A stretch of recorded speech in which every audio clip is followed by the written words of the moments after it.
Salve a tutti signori, bentrovati. Io sono Ciro Cerullo per chi non mi conosce ancora. In questo nuovo video vedremo come sostituire la cinghia della distribuzione. Allora, come prima cosa andremo a scollegare i cavi della batteria. Poi dobbiamo scollegare tutti i componenti che impediscono la corretta rimozione, come ad esempio il carter della cinghia della distribuzione che state vedendo adesso. In molte auto bisogna rimuovere il contenitore del filtro dell'aria. Addirittura in tantissime auto va rimosso anche un supporto motore da un lato. Niente di più facile, non vi spaventate. La cosa importante è che se rimuoviamo il supporto motore, il motore stesso deve essere sostenuto da sotto puntellandolo con un click, perché logicamente non avrebbe più un sostegno da un lato. Questo che vi indico, eccolo qua, è l'alternatore. Per rimuovere la cinghia che lo aziona bisogna allentare i due perni che lo tengono fissato al corpo del motore. Quindi inizio ad allentare il primo perno.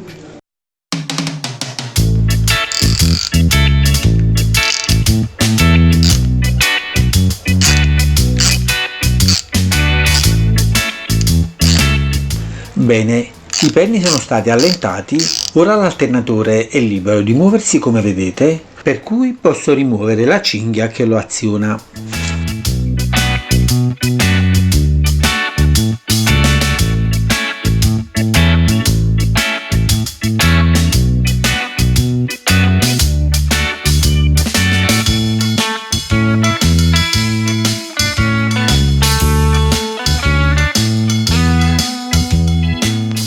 Ora vado a rimuovere questa poleggia sulla quale era installata la cinghia che ho tolto.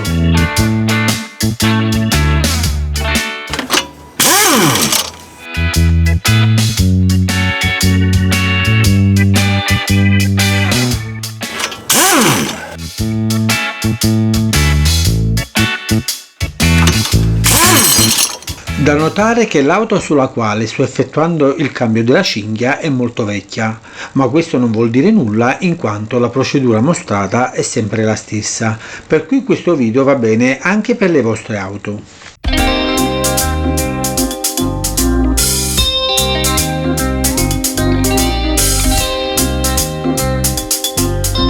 Bene, finalmente è arrivato il momento di rimuovere la cinghia di distribuzione. Allora, se andiamo a muovere l'albero a camme, come faccio adesso, per cercare di allineare i punti di fase, la cosa è un po' complicata in quanto il motore è abbastanza duro da muovere. Per cui conviene prendere una chiave ed andare ad agire sull'albero motore, come sto facendo adesso. Bisogna girare sempre fin quanto tutti i riferimenti della messa in fase non saranno allineati. Mettere in fase un motore significa sincronizzare la rotazione dell'albero della distribuzione e l'albero motore. Nel nostro caso il motore già è in fase, noi dobbiamo solo allineare i punti. Ecco, questo qua per esempio è quello dell'albero a camme che deve coincidere con la parte fissa della testata. Ora vi metto un riferimento, eccolo qua. Questi due punti devono coincidere. Adesso metterò un po' di smalto bianco per evidenziarli meglio. Un altro riferimento lo teniamo sulla poleggia dell'albero motore, anche lì metteremo un po' di smalto bianco per farlo vedere meglio. Eccolo, questo è l'altro punto sulla poleggia dell'albero motore.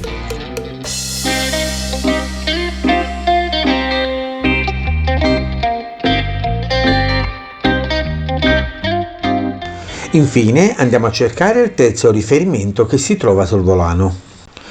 Per trovarlo andremo a guardare dentro una finestrella che si trova sulla scatola del cambio. Ecco, questa è la finestrella, noi guarderemo dentro e dobbiamo far coincidere il punto A, che sarebbe il riferimento del volano, con il punto B, che sarebbe il riferimento fisso del motore. Da notare che il riferimento fisso, ossia quello che ho contrassegnato con la lettera B, corrisponde esattamente a 0 gradi. Questo 0 gradi è stampato sulla scatola del cambio. Ecco, ora vi metto una freccia per farvi capire.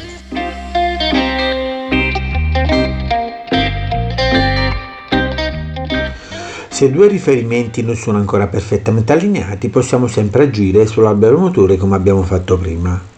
e ci fermeremo soltanto quando saranno perfettamente allineati il punto fisso e il punto mobile.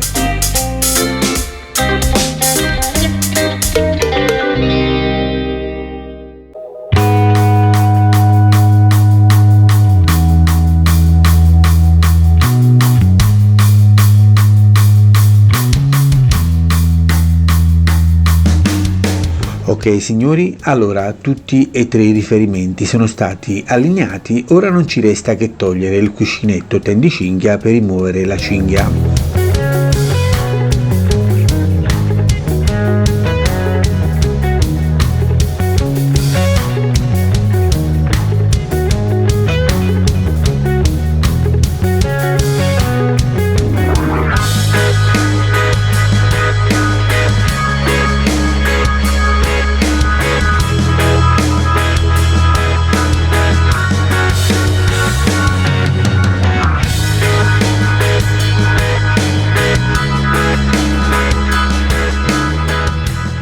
Prima di installare la nuova cinghia vi consiglio di confrontarla con quella vecchia per vedere se è tutto ok. La stessa cosa la faremo anche con il cuscinetto tendicinghia. Andremo a controllare se è perfettamente uguale al vecchio che dobbiamo sostituire. Allora ci troviamo, vado a recuperare dal vecchio cuscinetto questa specie di rondella che ci servirà per installare il nuovo sul motore.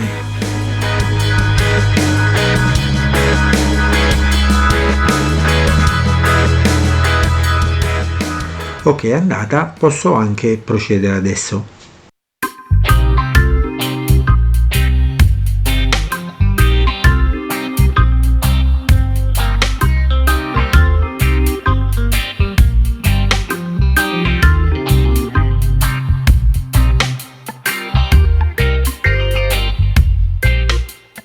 Allora, adesso installiamo la cinghia, da notare che ha un senso di rotazione.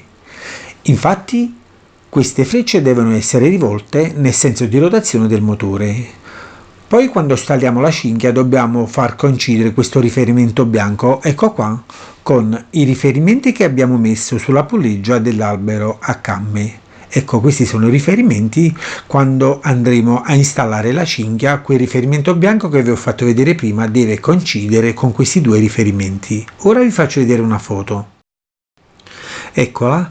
Notate che il riferimento bianco che è stampato sulla cinghia deve coincidere perfettamente con il riferimento che sta sulla puleggia dell'albero a camme e l'altro riferimento che sta sulla parte fissa della testata. Bene, poi abbiamo un altro riferimento bianco stampato sulla cinghia, eccolo qua, che deve coincidere con il riferimento che abbiamo sulla puleggia dell'albero motore, eccolo qua. Ora vi mostro una foto per farvi vedere.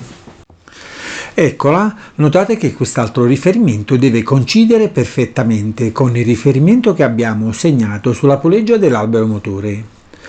Benissimo, detto questo, ora possiamo installare la cinghia.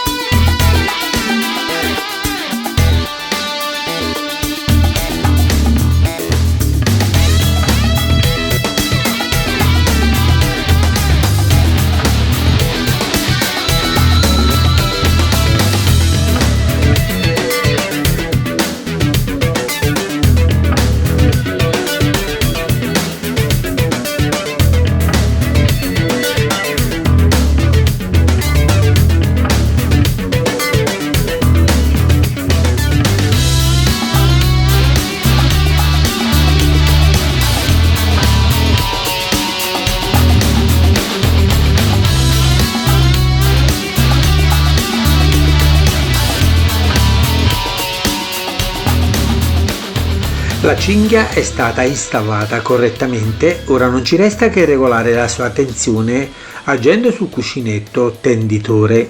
Su questo motore vecchio di 26 anni la regolazione della tensione va regolata come vi sto mostrando adesso nel video, ma sui motori moderni la regolazione è molto più facile in quanto il cuscinetto tenditore è dotato di un dispositivo automatico per la regolazione della tensione della cinghia. Bene signori, ora non ci resta che fare un'ultima verifica per vedere se tutti i riferimenti della messa in fase sono allineati.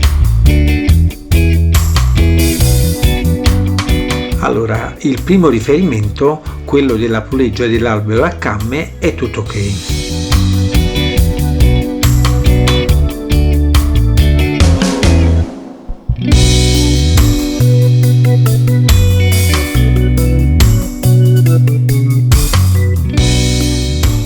Anche il secondo riferimento, ossia quello della puleggia dell'albero motore, va bene.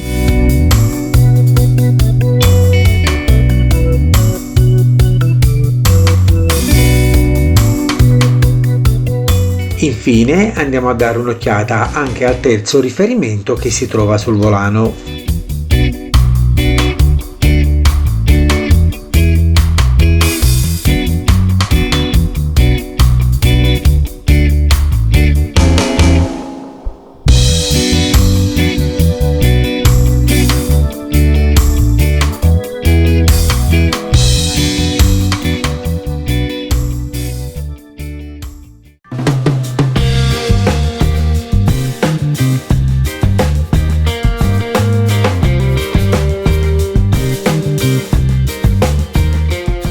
Adesso giriamo a mano il motore per 2 giri completi e dopo possiamo installare anche la puleggia dell'alternatore.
Adesso possiamo installare anche la cinghia dell'alternatore.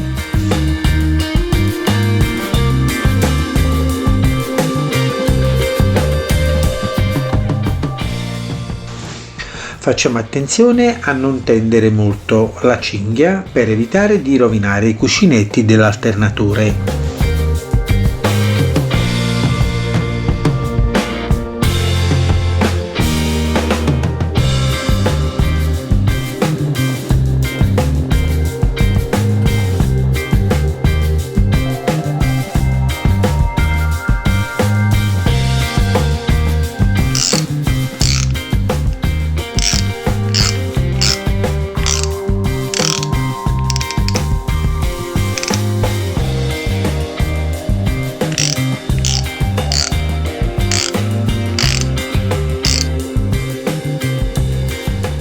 Siamo quasi giunti alla fine del lavoro, ora dobbiamo controllare la tensione della cinghia della distribuzione. Un ottimo sistema per controllarla consiste nel torcerla di 90 gradi. La torsione logicamente deve essere effettuata nel punto mediano del più lungo tratto libero della cinghia tra le due pulegge. Bisogna esercitare una pressione decisa con il pollice e l'indice. Se la tensione è corretta, allora l'angolo di torsione non deve superare i 90 gradi come vi sto mostrando adesso nella foto.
Bene signori, anche questa volta siamo arrivati alla fine.